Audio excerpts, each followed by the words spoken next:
Sabi nila, may mga tao raw na kahit hindi mo inaasahan, bigla na lang dumarating sa buhay mo at magiging bahagi ng kwento mo. Yung tipong akala mo simpleng pagbati lang, pero sa dulo pala, yun ay yung magiging simula ng isang malaking pagbabago. Ako si Kim, at itong lihim na hindi ko akalaing madidiscovery ko sa mismong gate ng school namin. Ang malaking lihim ni Kuya Guard. College ako nung una kong nakilala si Kuya Troy. O mas kilala sa school bilang si Kuya Guard. Araw-araw kong nakikita, naka-uniforme, matikas, laging seryoso ang muka. Akala mo walang ngiti. Parang lagi kang huhulihin kahit wala kang ginagawang mali. ID mo, Kim. Sabi niya isang umaga sabay tingin ng diretso sa mga mata ko. Nagulat ako kasi kabisado niya ang pangalan ko. Kuya, ang aga-aga na nanakot ka agad. Pabirong sagot ko. Ngumiti siya ng konti. Yung tipong pilit pero nakaka-cute. Tapos sabi niya, baka makalusot ka eh. Ikaw pa, madalas kang late.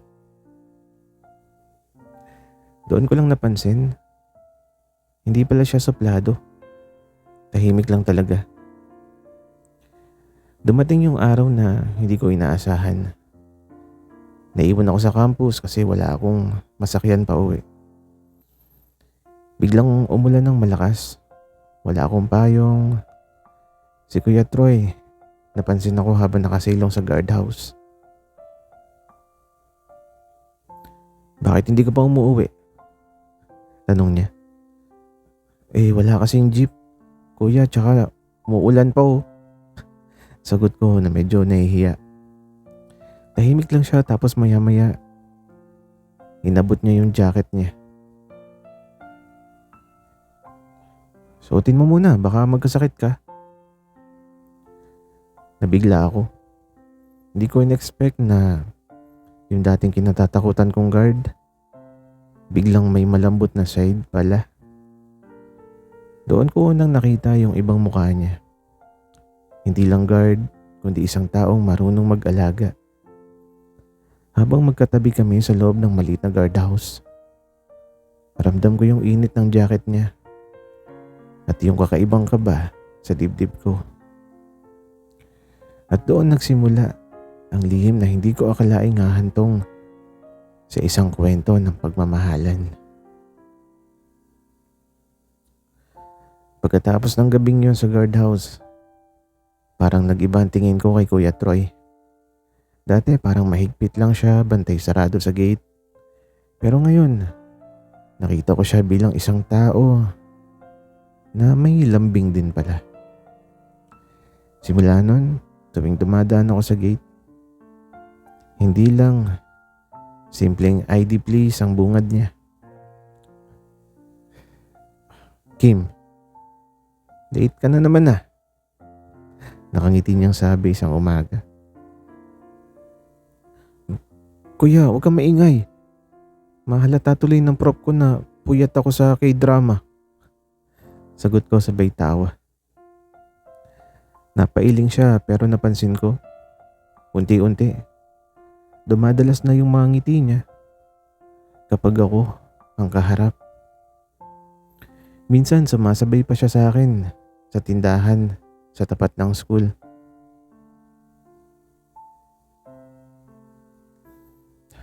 Ano bang lagi mong binibili dito? Tanong niya habang nakatayo sa tabi ko. Fishball kuya, comfort food. Sagot ko naman. Hindi ka ba natatakot? Baka madumihan yung tiyan mo. Tiyan lang ba yung madudumihan kuya? Paano yung puso ko? Biro ko sabay kindat. Napatawa siya. Yun ang unang beses na nakita ko siyang tumawa ng malakas. At grabe, ang gwapo pala niya kapag natatawa. Para akong natutunaw habang pinagmamasdan siya. Isang hapon nahuli ko siyang nakatingin sa akin habang naglalakad ako palabas ng gate. Hindi niya agad inalis yung tingin niya. Para bang gusto niya akong sabayan pero pinipigilan niya yung sarili niya.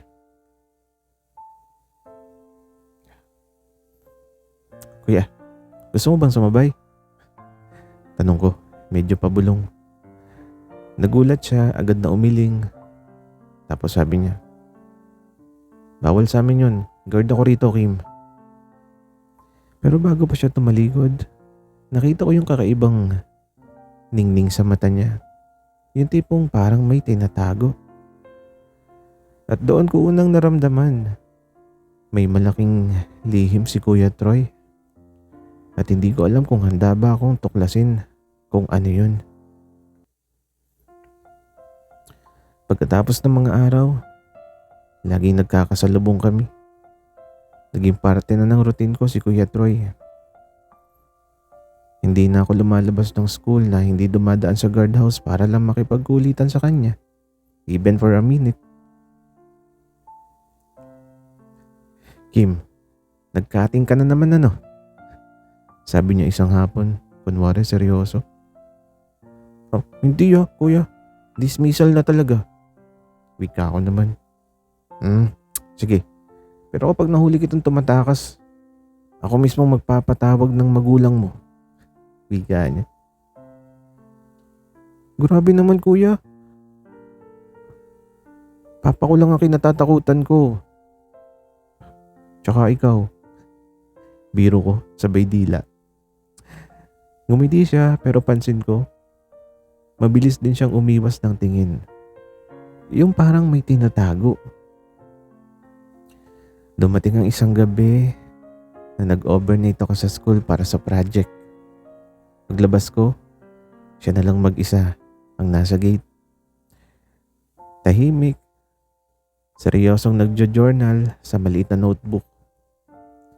Napansin ko na parang may inililigpit siya nang makita akong papalapit. Uy, kuya, ano sinusulat mo dyan? Tanong ko sabay silip. Bigla niyang sinara yung notebook at itinago.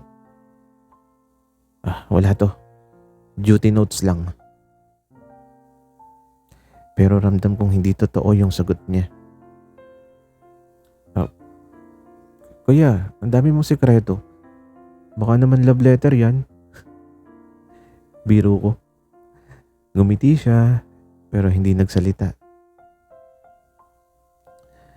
Kinabukasan may kakaiba. Habang kumakain ako sa kantin, may mga estudyanteng nagbubulungan tungkol kay Kuya Troy. Alam mo ba, may balita na si Kuya Guard parang hindi na lang basta guard dito. Ewan ko pero may nakakita raw sa kanya sa labas. Ibang anyo, iba yung suot. Nagulat ako. Ano daw? Ibang anyo? Ano to, superhero? Pero imbes na malito, mas lalo ako na-intriga. Lalo kong gustong tuklasin kung ano nga ba yung tinatago ni Kuya Troy. Kinagabihan, dumaan ulit ako sa gate. Kuya, may tanong ako. Sabi ko na seryoso na. Ano yun? Wika naman ni Kuya Guard. Kung may lihim ka, masasabi mo ba sa akin? Tanong ko. Napatingin siya sa akin ng diretsyo. Ilang segundo kaming nagkatitigan. Tapos bigla siyang ngumiti nang may halong kaba. Baka hindi mo kayanin, Kim. At doon nagsimula ang mas malalim na curiosity ko. Ano ba talaga yung malaking lihim ni Kuya Guard?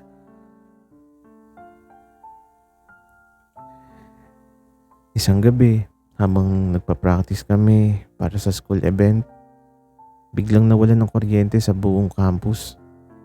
Madilim. Nagkagulo ang mga estudyante. May mga nagsisigawan.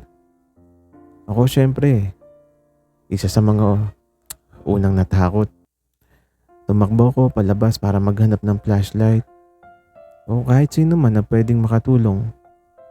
Pagdating ko sa gate, ayun si Kuya Troy. Kalmado, nakatayo. Hawak ang malaking flashlight na parang sundalo. "Kim, dito ka lang sa tabi ko." Sigaw niya. Para akong batang sumunod agad. At sa gitna ng kaguluhan, ramdam ko yung lakas ng presensya niya. Nang may estudyanteng nadapa at halos maipit sa kumpulan, si Kuya Troy ang unang sumaklolo. Binuhat niya yung estudyante na parang wala lang. Para siyang action star. "Kuya, ang lakas mo ah." Biro ko. Kahit nanginginig pa sa kaba. "Trabaho lang." Sagot niya, pero napansin kong pawis na pawis siya. Hindi dahil sa init, kundi dahil sa tensyon. Pagkatapos ng insidente, nauwi kami lahat sa guardhouse. Doon ko lang siya nakita na tila huminga ng malalim. Parang may pinapasan. "Kuya, okay ka lang?" Tanong ko. Sanay na ako, Kim. Pero minsan iniisip ko, kung hindi ko to gagawin, sinong gagawa? Wika niya. Napatingin ako sa kanya. Seryoso yung mukha niya. Sa mga matang may tinatago. Doon ko naramdaman, hindi lang siya basta guard. May lalim siya na hindi ko pa nakikita. Tapos, biglang nahulog yung notebook niya mula sa bulsa. Agad kong pinulot, pero bago ko pa mabuklat, mabilis niya tong inagaw. "Kim, wag mong babasahin to." Mariin niyang sabi. Natigilan ako. "Kuya, bakit parang ang dami mong lihim?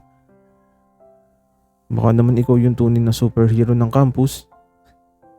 Ngumiti siya ng bahagya pero hindi na sumagot. Kinagabihan, habang pauwi na ako, tinext niya ako. Unang beses niya ako kinausap sa labas ng duty. "Salamat, Kim. Kahit makulit ka, ikaw yung pinaka nakakapansin na tao lang din ako." Wika ni Kuya. At doon mas lalo kong naramdaman na unti-unti may binubuksan siyang pintuan sa puso niya para sa akin. Simula nung mag-text si Kuya Troy ng gabing yon, parang nag-iba ang takbo ng mga araw ko. Hindi na lang sa gate nagtatapos ang kwentuhan namin. Minsan, magdamag pa kaming nagchat-chat. Simpleng usapan lang tungkol sa paborito niyang kape. Tungkol sa hilig niyang makinig ng OPM. Tungkol sa akin na lagi niyang tinutukso na madaldal na estudyante. Pero masaya ako kasi sa bawat mensahe, ramdam ko na unti-unti niyang binubuksan ang sarili niya. Isang hapon, inaya niya akong magmerienda sa karinderya malapit sa school.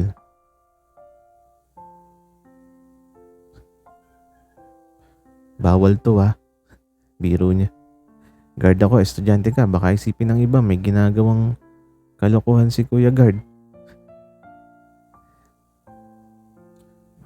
Kuya, baka naman ikaw talaga yung gumagawa ng kalokohan, kaya ako nadadamay." Sagot ko, sabay tawa.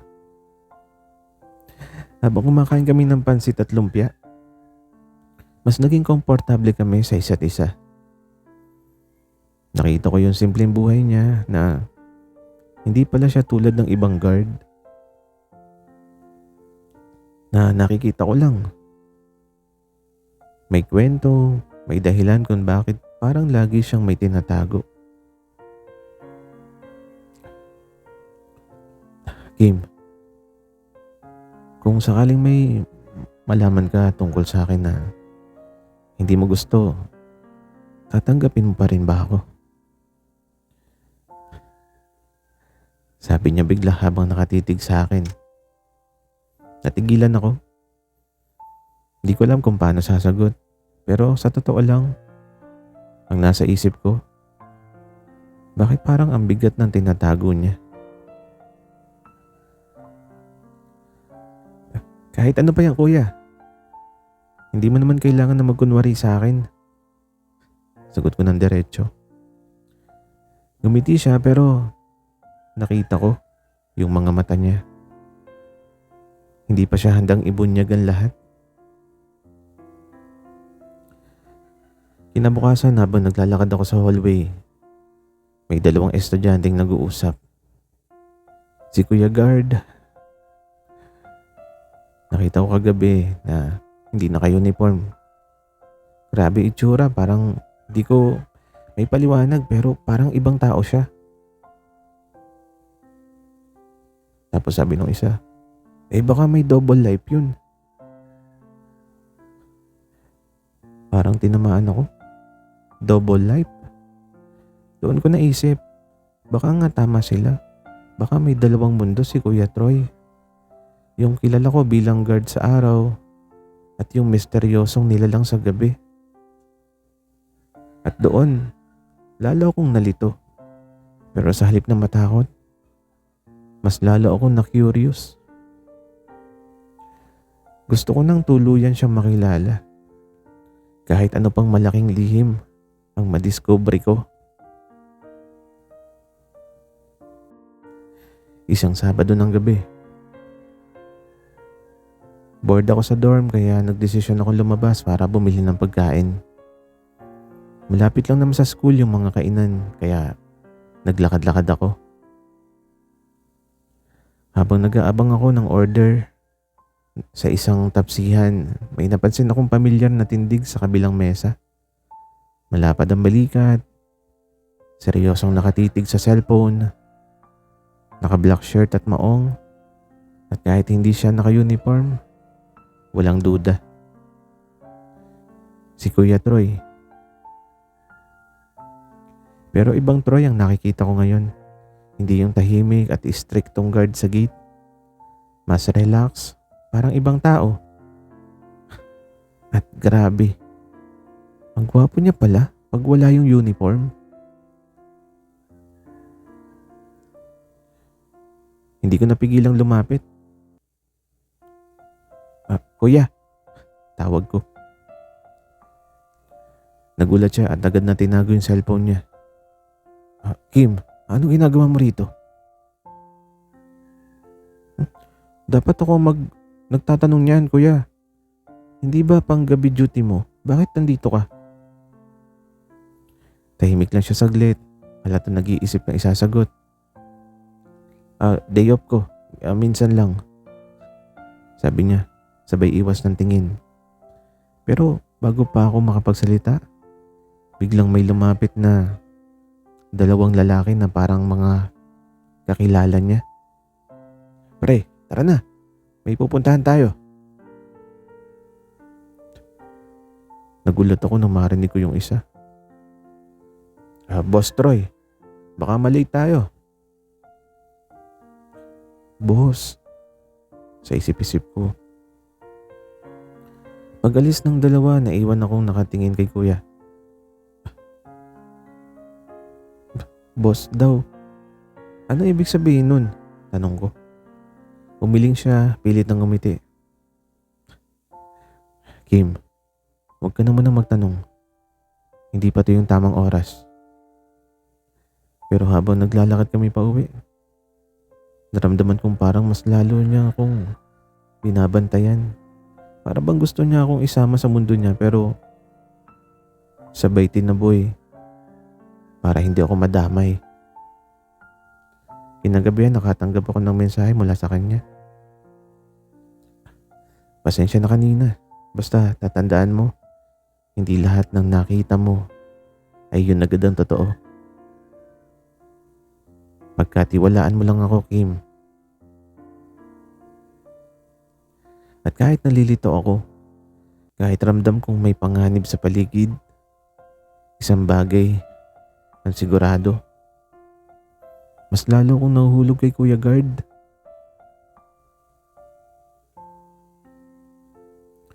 Isang gabi pagkatapos ng project, ako na lang ang naiwan sa labas ng campus. Naglalakad ako papunta sa dorm nang biglang may dalawang lalaking sumulpot mula sa dilim ng kanto. "Hoy, bata, cellphone mo." Kinabahan ako. Napatras ako. Pero mabilis lang lumapit. Ramdam ko na delikado to. Bago pa ako makasigaw, biglang may sumulpot na matikas na anino mula sa dilim. Si Kuya Troy.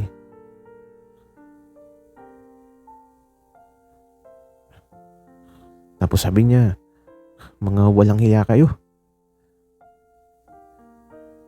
Tapos ito, hinarangan niya ako sa likod ko. Parang magic.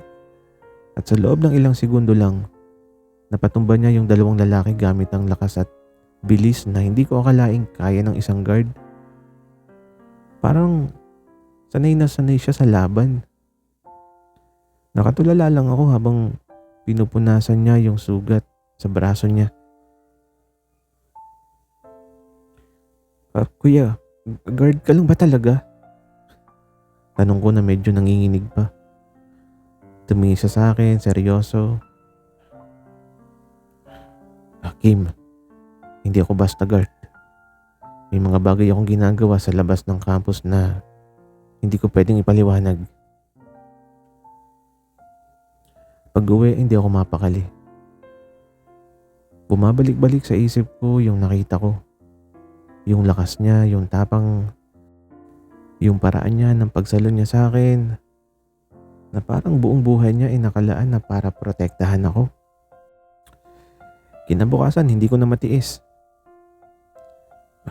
"Kuya, kung may tinatago ka, pwede mo nang sabihin sa akin." Sabi ko habang nasa guard house siya. "Wala naman akong ibang pagbibigyan ng sikreto mo." Wika ko pa. Tahimik lang siya. Ilang segundo lang. Pero parang napakatagal. Tapos lumapit siya at halos bumulong. "Kim, kapag sinabi ko sa'yo, wala nang atrasan. Handa ka na ba?" At doon ko na-realize, handa na ba talaga akong malaman ng malaking lihim ni Kuya Guard?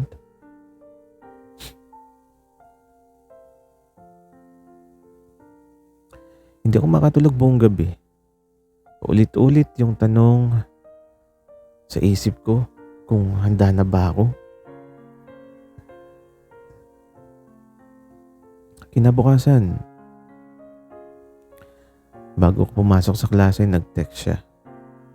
Sabi niya, "Kim, 7 p.m. kita tayo sa labas ng campus. May papakita ako." Kinabahan ako pero sumama pa rin ako. At doon sa isang maliit na kainan malapit sa terminal, sa wakas, nagsimula na siyang magsalita. "Kim, hindi ako basta-basta guard. Ang trabaho ko rito ay parang cover lang." Sabi niya habang nakatingin ng diretso sa akin. Napatitig ako. Cover? Anong ibig mo sabihin? Huminga siya ng malalim, tapos sabi niya, "Isa akong dating sundalo. Pero ngayon, nasa isang private security group ako. Ang trabaho namin, protektahan ng ilang tao. Kahit estudyante, kahit guro. Na hindi alam na target sila." Nang marinig ko yun, parang biglang lumiwanag ang lahat ng misteryo. Yung notebook niya, yung tawag na boss, yung lakas at bilis niya nung gabing sinagip niya ako. Lahat yun tugma. Pero bakit guard ka rito sa school? Tanong ko. May tinututukan akong kaso. May mga taong gusto kong bantayan. At isa ka na ron, Kim. Natigilan ako. Ako? Bakit ako? Hindi siya agad sumagot. Tinitigan niya lang ako. Seryoso pero may halong lambing.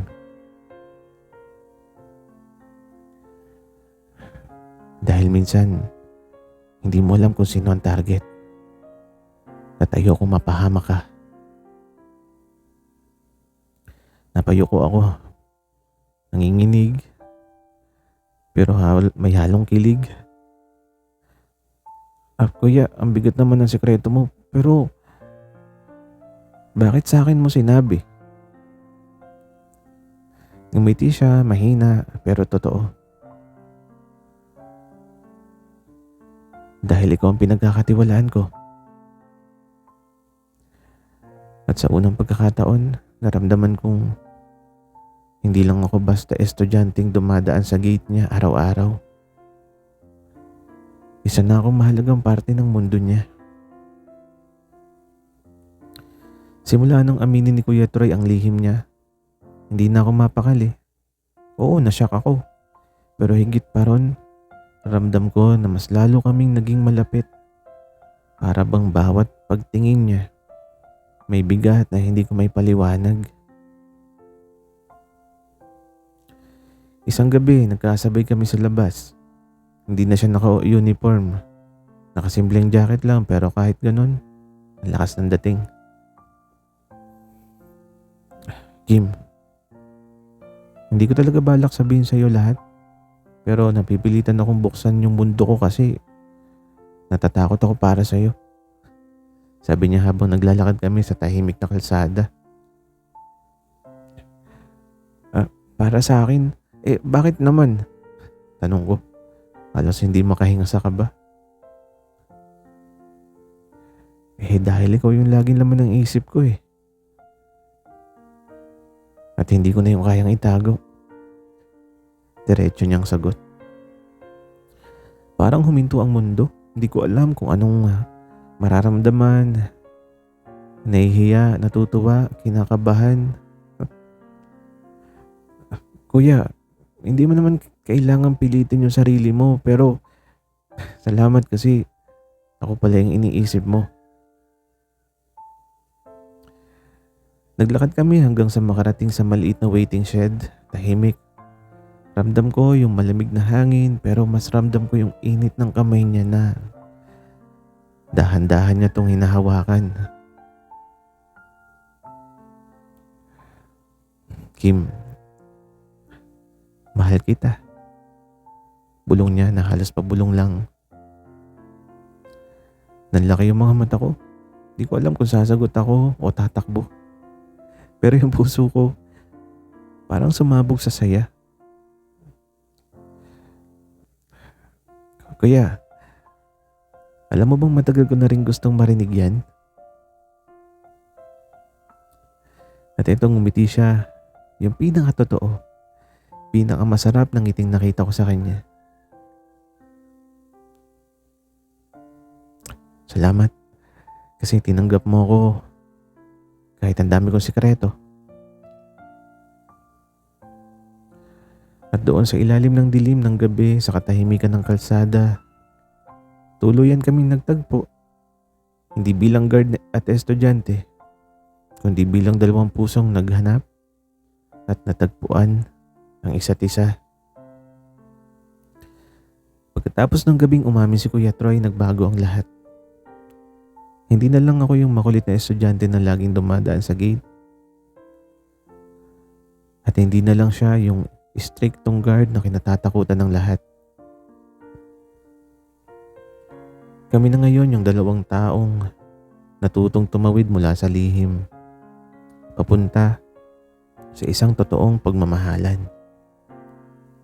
Araw-araw, may kakaibang saya sa tuwing makikita ko siya. At kahit sa simpleng pagbati lang ng good morning Kim, good morning din kuya, love.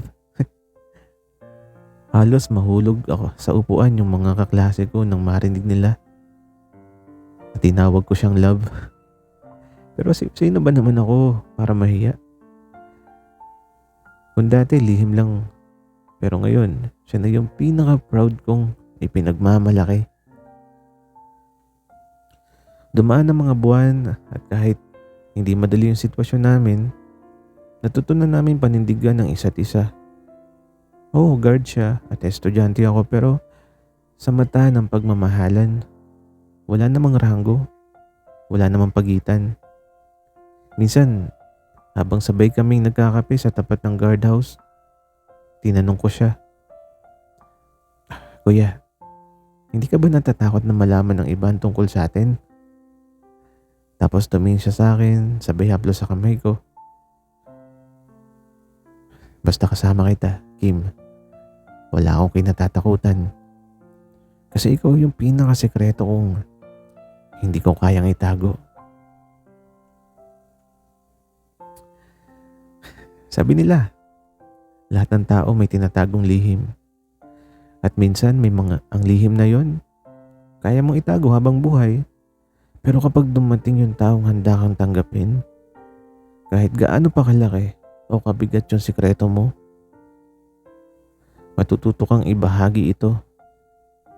Ako si Kim. At sa lahat ng hindi ko inaasahan, ang pinakamalaking lihim ni Kuya Guard ay siya rin palang pinakamagandang regalo na dumating sa buhay ko. At ngayon, hindi na siya lihim. Siya na yung pag-ibig ko. Maraming salamat sa inyong pakikinig. Sana nagustuhan niyo yung aming kwento.